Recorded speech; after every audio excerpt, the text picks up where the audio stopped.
যাদের জন্য স্বাধীনতা কৃতজ্ঞতা ভুলে সেই ভারতকেই আক্রমণ। বিশ্বাসঘাতক বাংলাদেশ ভারতকেই জঙ্গিদের ঘাঁটি বলে আক্রমণ। ভারত এখন জঙ্গিদের আখড়া, হাউস অফ মাফিয়া। বাংলাদেশে যারা নিষিদ্ধ, যারা জঙ্গি, তাদের ভারতে আশ্রয়। ভারত জঙ্গিদের আশ্রয় দিলে প্রশ্নের মুখে পড়বে দ্বিপাক্ষিক সম্পর্ক। জঙ্গিদের মুক্তি দেওয়া ইউনূসের বাংলাদেশে এখন ভারত শত্রু। ভারতকে জঙ্গিদের আখড়া বলে আক্রমণে বাংলাদেশের ছাত্র নেতা। ইউনূস জমানায় বাংলাদেশ থেকে একের পর এক জঙ্গির জেল মুক্তির ঘটনা ঘটে।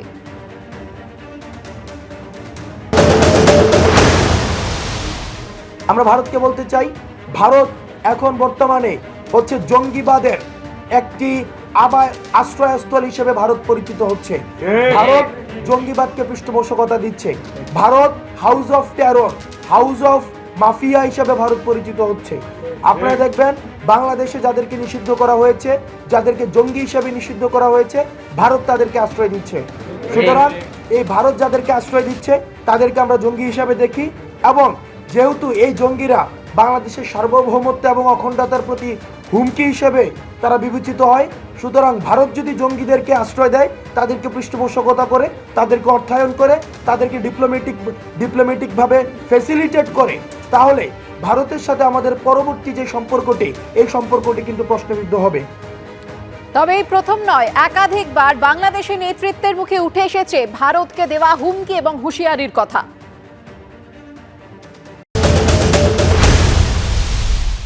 গরু চোর ব্যতীত আমি বলবো যে এগুলি গরু চোর, এই ক্ষেত্রে যদি অন্য কোনো রকমের ক্ষেত্রে আমরা কিন্তু সীমান্তে কোনো রকমের ছাড় দেব না। এই 15 বছরে কিন্তু তারা বহু সুবিধা নিয়ে নিছে আমাদের থেকে। এরা এত সুবিধা নিছে, এখন তারা সুবিধা পাচ্ছে না দেখে কিন্তু এই যে তারা বিভিন্ন ধরনের প্রচারণা করতেছে। আমাদের দক্ষতা ভারতের চেয়ে অনেক বেশি।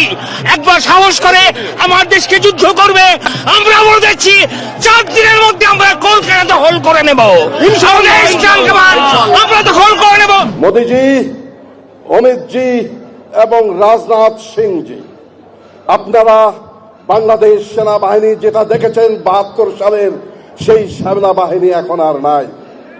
আমরা এখন যুদ্ধোপযোগী এবং যে কোনো শত্রু মোকাবেলায় প্রস্তুত। ইন্ডিয়ান শাড়ি,